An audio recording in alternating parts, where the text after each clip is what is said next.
Sok, mau nanya apa? Kegiatan hari ini, Pak? Ya, ini menerima Pak Wali Kota dan Wakil Wali Kota terpilih dari Kota Depok. Kita berdiskusi dan membuat arah kebijakan untuk pemerintahan Provinsi Jawa Barat, khususnya kebijakan pembangunan di Kota Depok. Kita tadi sudah bicara berbagai hal, panjang hampir 2 jam. Semoga nanti bermanfaat bagi masyarakat Depok. Pengennya sih kita besok udah mulai kerja. Tapi kan pelantikannya tanggal 7 dan tanggal 10. 7 untuk provinsi, 10 untuk wali kota dan kabupaten. Yang paling krusial apa sih, Pak? Kemacetan, sampah, ruang terbukanya semakin sempit, danau-danaunya kurang terurus, masih banyak anak-anak putus sekolah. Itu problemnya, itu yang harus segera dibenahi. Air bersihnya yang belum teroptimalkan, pelayanan pemadam kebakaran dan petugas kebersihannya belum sejahtera. Dan ini PR Pak Wali Kota ke depan, dan tadi kita sudah berbagi tugas mana yang akan dikerjakan oleh Pemprov, mana yang akan dikerjakan oleh kota, sehingga hubungan gubernur dengan wali kota tuh kayak gini lah gitu loh. Nggak usah formal-formal, ada di sini kita ngobrol, dimanapun kita, di warung Tegal, di warung sate kita kumpul, kita ngomong, kita ambil keputusan-keputusan, karena ide itu sering lahir di tempat-tempat yang tidak kita perkirakan. Kedepannya berarti bakal banyak perda baru ya untuk orkestrasi. Oh, nggak usah terlalu banyak ngomong perda, pokoknya kedepannya Depok akan maju sesuai dengan harapan warga Kota Depok. Pak, untuk Depok kan sebagai penyangga ibu kota, kebijakan Provinsi Jawa Barat sendiri kedepannya seperti apa terkait Depok, dan satu lagi untuk kesejahteraan kemarin yang sempat ramai pegawai damkar seperti apa, Pak? Oh ya, kesejahteraannya adalah kalau di Jakarta terang, di Depok harus lebih terang. Kalau di Jakarta jalannya mulus, di Depok harus lebih mulus. Kalau di Jakarta trotoarnya kinclong, di Depok harus lebih kinclong. Kalau di Jakarta tukang sapu dan petugas damkarnya sejahtera, PSU-nya sejahtera, di Depok harus lebih sejahtera. Jadi Depok itu adalah etalase dari Provinsi Jawa Barat berhadapan dengan ibu kota, karena ini etalase, kedudukannya harus setara. Dan harus ingat loh, UI itu di Depok dan itu Jawa Barat, dan itu nanti akan menjadi mitra kerja Provinsi Jawa Barat, karena kebetulan besok ada pelantikan rektor UI. Saya mau datang ke Depok untuk menghadiri pelantikan rektor. Jadi nggak ada istilah sentral Bandung sentris gitu, Pak? Nggak, Jawa Barat itu terhampar di seluruh wilayah provinsi, tidak ada sentralisasi pembangunan pada satu titik, semua harus setara dan sama.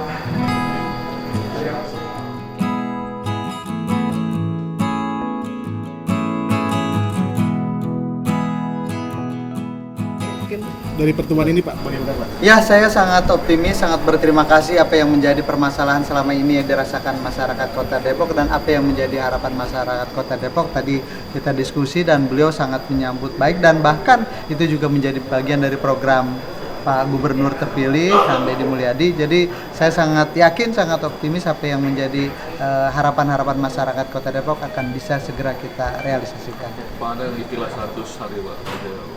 Ya, buat kami mungkin bisa lebih cepat, artinya program-program itu kita jalankan, karena dari hari ini kita berdiskusi informal, tapi kita sudah memikirkan bagaimana langkah-langkah yang akan kita ambil untuk Kota Depok. Tangan konkretnya, Pak, semisal? Ya, Spesifik? tadi masalah infrastruktur itu menjadi concern kami, karena sekali hari ini Depok sudah dikelilingi oleh jalan tol. Jangan sampai in-out tol ini menjadi masalah buat warga Depok. Itu yang kedua, tadi masalah setu-setu kita pengen banget setu-setu ini menjadi tempat yang memang multifungsi, dari mulai penampungan air, buat wisatanya masyarakat kita, sumber ekonomi juga bisa hadir di sana gitu, dan banyak lagi program-program yang tadi kita diskusikan dengan Pak Gubernur, dan termasuk heritage Depok Lama, Belanda Depok, ini yang menjadi bagian juga yang memang menjadi concern kita, sehingga Depok juga punya sekali lagi hal-hal yang memang menjadi magnet buat warga di luar Depok untuk bisa datang ke Depok. Kemacetan, Pak, kan banyak yang dikeluhkan warga Depok. Bikin jalan baru atau gimana? Ya, untuk kemacetan ada beberapa langkah yang kita ambil. Pertama, tadi pelebaran jalan yang existingnya masih belum. Kemudian membuat jalan-jalan tembus yang hari ini belum dilakukan. Saya sebut misalkan depan Terminal Jati Jajar, itu yang harus bisa langsung ke Jalan Raya Tapos, ke Jalan Tol Jagorawi, sehingga mobil-mobil bis yang harus masuk ke Terminal Tipe A Jati Jajar tidak berputar melalui keluar tol di Cisalak atau di Ciderep, sehingga bisa langsung keluar tol Jagorawi, langsung bisa masuk ke Terminal Jati Jajar. Itu sangat mengurangi kemacetan yang ada di wilayah timur Tapos dalam hal ini dan Cimanggis. Kemudian kita juga akan melanjutkan jalan Juanda menuju Kukusan yang hari ini orang masuk ke rumah sakit RSUI itu harus muter melalui gerbang utama UI. Kalau di belakang kita udah buat jalur jalan, insya Allah warga yang mau ke rumah sakit atau mau masuk ke kampus UI bisa lewat jalur Depok, tidak harus muter lewat Kelapa II atau lewat jalur utama di depan misalnya.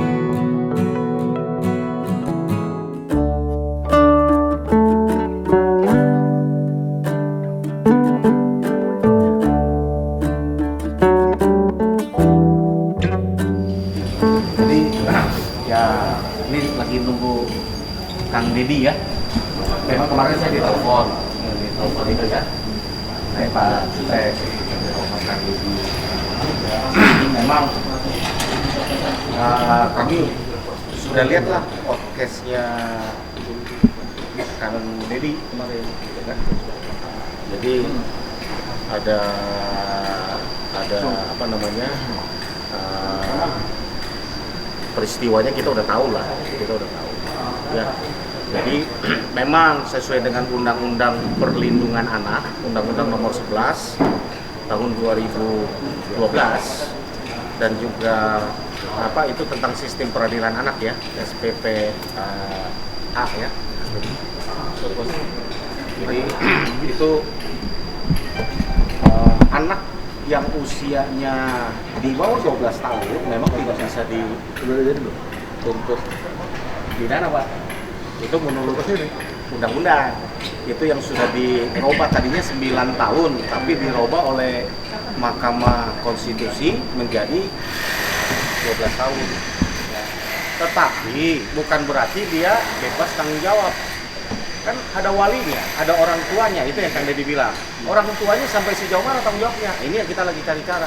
Gurunya, sekolahnya, sampai tanggung jawabnya sampai sejauh mana? Kalau di dalam perdata, jelas tuh. Kalau dia dari sekolah, dia nimpuk mobil orang aja, anak didik, itu maka bertanggung jawab siapa? Guru, sekolah. Apalagi ini kalau perbuatan sampai ada yang apa? Meninggal dunia. Ya kan? Nah ini kita kejar nanti sampai sejauh mana tanggung jawabnya gitu Pak. Kita kejar nanti. Ya, ini harus jadi pelajaran. Jadi memang banyak hal bisa kita lakukan. Intinya kita coba kaji, ada nggak unsur kelalaian siapa di sekolah? Bukan hanya dipecat, bukan hanya diberhentikan, harus ada tanggung jawab hukumnya. Hukum itu kan ada pidana, ada perdata kan gitu. Ya, kita kaji. Kalau keperdataannya udah pasti saya jamin pasti masuk aja udah. Karena kita punya binatang aja, anjing, ya kita lepas gigit orang, maka yang punya anjing itu harus apa? Bertanggung jawab. Apalagi ini manusia. Ini logika apa namanya? Yang logika yang kita bangun, yang kita lihat gitu kan. Sedangkan di hukum pidana kan punya prinsip siapa yang berbuat dialah yang harus mempertanggungjawabkannya, kan gitu kan. Itu kira-kira begitu. Usianya berapa itu? Kelas 5 SD katanya udah hampir mau 12 tahun ya si pelakunya ya? Udah 12 atau di bawah 12? 12 atau di bawah 12? Di bawah 12. Kalau di atas 12 bisa maksimum 10 tahun. Bisa dipidananya kalau maksimum 12 tahun. Tetapi kita akan kejar bahwa gurunya sekolahnya harus bertanggung jawab. Dia mengetahui nggak? Kalau dia mengetahui dengan sengaja dia membiarkan, maka itu ada kelalaian di situ. Kita akan kejar nanti. Apalagi kita tahu bahwa ada yang mengadu sama gurunya, bahwa gurunya itu apa? Acu kan gitu kan? Kalau gurunya diadu, ada yang memberitahu terus dicuek, diam, maka ada unsur kelalaian siapa? Guru di situ. Dia harus bertanggung jawab. Kita akan coba cari masuk ke pidana. Kalau perdata sekali lagi udah pasti masuk aja. Kita akan gugat nanti secara perdata. Kan gitu kan untuk ininya. Tapi saya nggak mau. Ini harus menjadi pelajaran karena menyangkut apa? Udah semua. Nyawa. Bahwa ini kita harus ambil dari sisi pidananya, ya kan? Disdik harus bertanggung jawab. Nggak boleh apa? Nggak boleh lepas tangan gitu, Kang Dah. Ya, disdik harus bertanggung jawab. Dinsos harus bertanggung jawab. Nanti kita lihat waktu dia datang ke rumah sakit itu bapak gitu kan, dipersulitnya sampai sejauh mana kita lihat prosedurnya betul nggak? Apakah ada yang dilewati oleh pihak rumah sakit ketika memproses itu? Masih di lokasi Ya, sekolah. orang tua si pelaku ini pun harus ikut bertanggung jawab karena dia wali anak di bawah umur. Dia bagaimana cara mendidiknya? Kan gitu kan? Bagaimana cara mendidik? Ini harus jadi pelajaran gitu loh. Bahwa ini harus menjadi pelajaran. Kalau ini kita biarkan enak banget dong. Lain kali kita bisa suruh anak di bawah 12 tahun. Ngebunuh aja orang seenaknya gitu kan, tanpa harus bisa dipertanggungjawabkan secara hukum. Wah, ini bahaya sekali mengambil celah hukum yang ada. Penerapan di Polres itu undang-undang Peradilan anak. peradilan anak. Iya. Tapi di pasal 21 ayat 1 di Undang-Undang nomor 11 tahun 2012 itu ya, itu bahwa kalau anak di usia 12 tahun itu 1 dikembalikan ke orang tuanya, ke walinya. 3 itu bahwa kita bisa usulkan dia di bawah asuhan, di bawah sekolah khusus yang dikelola yang namanya LPKS. Ya, Lembaga Penyelenggara Kesejahteraan Sosial. Ya, LPKS. Itu harus dididik di situ. Kalau nggak dididik nanti berikutnya nggak enak kan dong. Dia bisa kejadian lagi buat si anak itu. Kita akan tuntut dan itu yang merekomendasikan adalah penyidik. Nanti kita akan datangin ke penyidik PPA-nya, Polresnya atas dasar kesepakatan dengan PK. PK itu adalah pelayan kemasyarakatan. Ya, pekerja sosial lah. Kan gitu. Jadi pelajaran juga lah buat Ya buat kita semua, Buat kita masyarakat semua. semua untuk menjaga anak-anaknya. Gitu. Ini Karena kan anak orang tuanya pun juga harus bertanggung jawab. Cuma dalam hal ini di sekolah terjadinya. Jadi memang dari sekolah yang harus kita kejar aja nanti sekolahnya, disdik, terus Sampai orang tuanya, rumah sakit kita kejar. Ini nggak boleh kita biarin.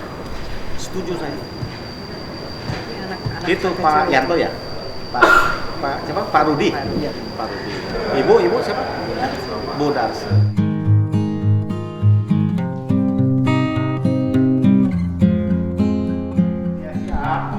Kita mengerti. Iya, terima kasih nih. Mana ininya yang grup YouTube-nya Pak Jutek? Nggak ikut? Dikit. Terima kasih ini Pak Jutek, kita dibantu lagi. Enggak, Kang. Pokoknya kita support habis. Iya. Saya lihat ini memang harus dibantu supaya jadi pelajaran buat masyarakat lain ya. Iya. Bahwa orang tua mendidik anak harus benar. Ketika terjadi apalagi ini Dia harus menyangkut orang nyawa, tuanya kan? bertanggung jawab. Orang tuanya harus bertanggung Karena jawab. ada wali. Ya, Ya kan? Ada wali. guru dan sekolahnya nanti kita akan cek. Dia sempat diberitahu nggak? Kalau sempat beritahu dan kalau dia biarkan itu ada unsur kelalaian. Bisa kena dia pidana. Kalau perdatanya udah pasti kena. Gitu. Iya. Nanti tapi kan kita mau kejar lah. Kita bayangin anaknya meninggal, pelaku yang diduga melakukan ya kan tindakan kekerasan. Perundungan, Ya. bebas bersekolah, hak santai aja. Seolah nggak ada beban. Wah, kalau anak saya digetuin urusan panjang. Iya. Karena Makanya. menyangkut orang kecil, lantas orang bisa berbuat seenaknya nggak bisa. Orang kecil sekarang di Jawa Barat nggak usah takut. Ada Pak Jutek dan kawan-kawan dari Pradi. Kita belain. Kita dukung gubernur. Kita dukung Pak Gubernur. Ya kan gitu kan. Ini pokoknya. Jadi pokoknya Jawa Barat menyangkut hukum, menyangkut apa kita akan dukung Pak Gubernur lah untuk ke depan. Dukung masyarakat. Dukung masyarakat. Membela orang Membela. lemah. Iya. Ini kewajiban kita. Iya. Dan walaupun Bapak ngabisin uang bolak-balik, ongkos gratis, mudah-mudahan keganti biayanya. Amin. Yang Indramayu gimana Indramayu? Yang Indramayu sudah sidang hari ini ke sidang ketiga. Kita Tapi nggak ditahan. Nggak, kita lagi cari saksi ahli Oke. untuk kita ajukan. Ada videonya sebenarnya yang memperlihatkan si Pak Karyadi ini tidak bersalah, Kang. Ada. Ya, bahwa ini tapi katanya terhapus di video itu, kita lagi coba Oke. bisa buka nggak Yang video itu, yang Pak Dadang. Yang Pak Dadang sekarang kita kemarin mediasi buntu, kita akan tempuh upaya Gas aja. hukum. Gas Kan gitu. aja. Iya, kita gas. Kita ini kan. Gas aja. Gitu. Jadi tidak boleh lagi ada kriminalisasi dan tindakan semena-mena terhadap warga Jawa Barat, karena secara hukum Pemda Jawa Barat nanti akan memiliki ribuan pengacara yang disebar di seluruh daerah untuk melindungi rakyat Jawa Barat dari berbagai tindakan semena-mena yang merugikan kebebasan hak-hak privat warga Jawa Barat. Hari ini kita turunkan 23 pengacara. Di Untuk surat bela kuasa ini. nih, bela ini. Oh, iya. 23. Berarti pemerintah daerahnya bisa disomasi dong? Bisa.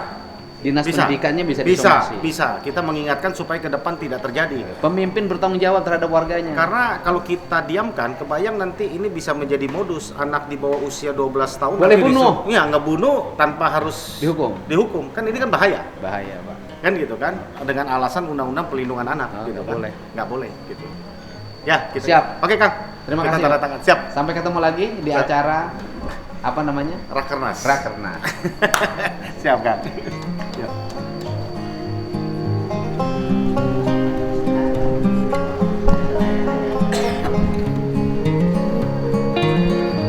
Yuk, surat kuasa mana?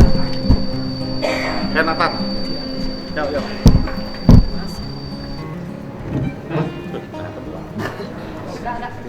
Baik, Pak Bu Darsi dengan Pak Rudi, ya, sebagaimana tadi kita sudah ditugaskan oleh Kang Deddy Mulyadi, ya. Kami akan turunkan tim 20 sekian pengacara, ya. Kita akan membela, bukan karena ingin show off, tapi ini menurut kami ini adalah persoalan yang sangat serius gitu. Ini ada Pak Endang, Ketua DPC Pradi Subang, ya, juga Ikadin, ya, bahwa kami hari ini atas nama dari tim hukum, ya, tim hukum Ikadin, ya, dan juga Pradi, ya, bersama-sama kita akan mendampingi Pak Rudi dengan Bu Darsi, ya. Yang akan kami lakukan bagi masyarakat ini, ya. Ini perlu tahu, memang betul, ya, menurut Undang-Undang 11, ya, tahun 2012 tentang sistem peradilan anak, ya, pidana anak, SPPA, ya. Ya, khususnya pasal 3, ya, bahwa anak yang usianya di bawah 12 tahun memang tidak bisa dihukum, Pak Kades, ya, itu tidak bisa dihukum.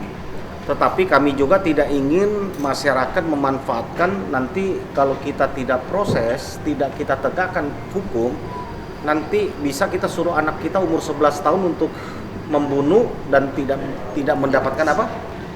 Hukuman. Ini mau jadi apa masyarakat kita ke depan? Ini pembelajaran buat kita. Karena kenapa? Anak itu punya wali, anak itu punya orang tua, anak itu punya orang tua yang harus membimbing kepada dia. Ya, kita mau kejar tanggung jawabnya sampai sejauh mana. Dan apalagi kejadiannya kita lihat bahwa anak ini ketika dia ada di sekolah, dijedukin kepalanya ke tembok 5 kali. Ya, kita pengen kejar tanggung jawab sekolah. Secara perdata, ya, bahwa ketika anak itu ada di sekolah, maka itu menjadi tanggung jawab siapa? Sekolah. Tapi kita mau kejar pidananya. Ada nggak unsur kelalaian? Baik dari orang tuanya maupun dari sekolah. Kita akan lihat. Ada nggak unsur kelalaiannya? Anaknya yang karena usia 12 tahun, ya, bukan perbuatan pidana nih, bukan.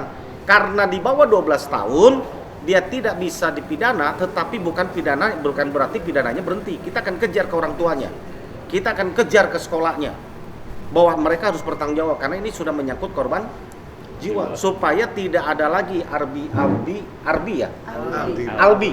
Nah, tidak ada lagi Albi yang lain yang ada di Jawa Barat khususnya dan juga di Indonesia pada umumnya. Ya, ini tidak boleh. Ini jadi modus nanti.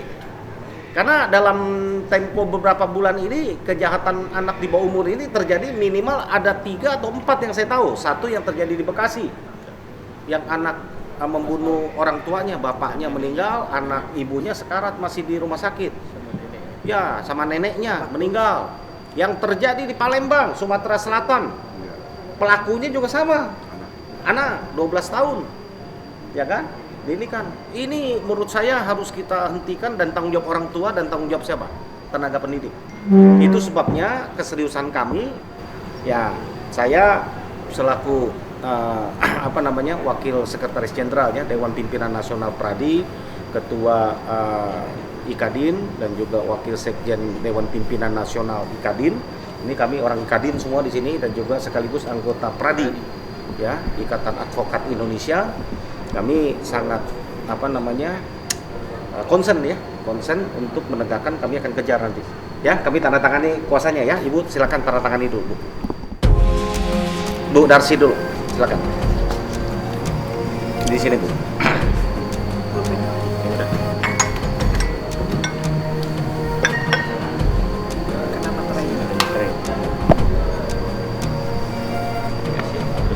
Yo, Pak Rudi, dampingin Nata. Dari materai keluar ya. Jadi di materainya kan? Materai keluar. Iya. Oke, ya, saya tanda tangani. Saya selaku penerima kuasa ya, simbolis pandang. Ini masyarakat supaya tahu bahwa dimanapun nanti, khususnya Jawa Barat ya, bahwa kami ini punya 23 DPC ya, 23 DPC di Jawa Barat. Jadi dimanapun kejadiannya nggak usah khawatir, kami akan libatkan teman-teman di DPC yang ada di Jawa Barat. Ya, seperti kemarin Indramayu kita melibatkan teman-teman DPC Indramayu. Kuningan kita libatkan teman-teman DPC Kuningan. Cirebon kita libatkan teman-teman DPC Cirebon. Ya, sekarang domisilinya ada di Subang, kita melibatkan DPC Subang. Ya, jadi nanti kalau ada di Bekasi, ada di Depok, ada di Sukabumi, ada di Cianjur, ada dimanapun, ya nggak usah khawatir. Kita semua ya nanti saya selaku koordinator yang ada dipercayakan oleh Ketua Umum. Ya, tentu nanti kami akan bagi ini kepada masing-masing wilayah ya, karena kami bekerja. Kenapa kami sangat serius mendukung program Pak Gubernur ya, terpilih ya, Kang Deddy Mulyadi, karena sesuai dengan visi misi kami, karena kami punya kewajiban untuk membela rakyat tidak mampu dan rakyat kecil. Ya, ini kami semua saya beritahukan ini pro bono, kami tidak dibayar. Ongkos sendiri semua ya, kami sukarela karena terpanggil oleh karena kemanusiaan ya, ingin menegakkan keadilan gitu ya, Bu Warsi, Pak Rudi ya, nggak usah keluar 1 sen pun, nggak usah ini kan ya, semuanya swadaya dari para pengacara yang ada, yang kita tergabung di sini. Kita akan bela dengan segenap hati. Mulai hari ini mungkin kami akan datangin Polres, kami datang ke sekolah ya, minimal ya sesuai dengan pasal 21 ya Undang-Undang 11 tahun 2012 ya tentang sistem peradilan pidana anak ya, SPPA itu ya, khususnya pasal 21 itu anak yang di bawah 12 tahun itu memang tidak bisa dipidana, tetapi ada hal yang harus dia jalani oleh anak tersebut.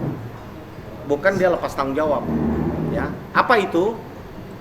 Dikembalikan ke orang tuanya, atau dia ditaruh di lembaga pembinaan kesejahteraan anak. Ya, itu akan didik khusus. Nggak boleh dia berkeliaran. Kalau nanti nggak ada efek jerah nanti. Gitu. Ya, jadi ini kami akan upayakan ini yang awal ya, kita akan upayakan bahwa itu anak tersebut ya, katanya pelakunya ada 3 ya, nggak boleh walaupun dia secara pidana tidak diproses, tetapi bahwa anak tersebut kami akan minta untuk ditempatkan di sekolah khusus pembinaan yang dibawa dinas sosial.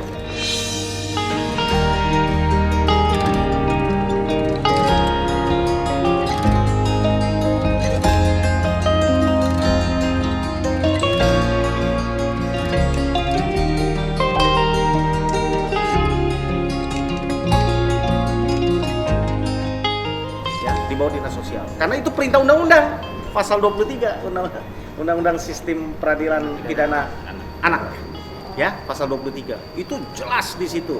Dikembalikan ke orang tuanya untuk dibina. Kalau dikembalikan orang tuanya besok dia bunuh lagi gimana? Waduh. Ngeri kan? Nah, ini ke depan, masa depan kita gimana? Itu yang kita mau lakukan, langkah awal. Langkah berikutnya, kami akan datang ke sekolah meminta pertanggungjawaban dari pihak sekolah. Karena itu kejadiannya di sekolah. Apa tanggung jawabnya dari pihak sekolah? Kami akan suratin, kami akan undang, kami akan kawal ini, gitu kan? Gitu. Ini itu gitu ya, Kang Dang ya, Pak Bu Wiwik ya. Nanti teman-teman inilah yang akan di lapangan ya untuk bekerja. Nah, kami akan tuntut. Begitu sih Bu Warsi, Pak Rudi. Ya, ada yang mau disampaikan? Cukup ya, Bu Wiwik. Cukup. Yang lain? Semangat ya kita ya, tetap membela yang benar. Nah, nih sudah ditaruh tangan ya. Itu teman-teman ya. Nah, ini tim hukum semua nih yang hadir nih. Kami ini sebagian ini tim hukum yang hadir. Kami serius tangani.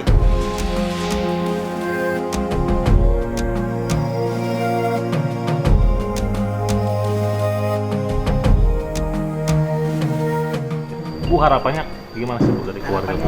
Harapannya saya pengen pelaku lebih secepatnya, orang tuanya juga kalau bisa dipindah dari Pulau Jawa ini yang jauh gitu. Soalnya apa?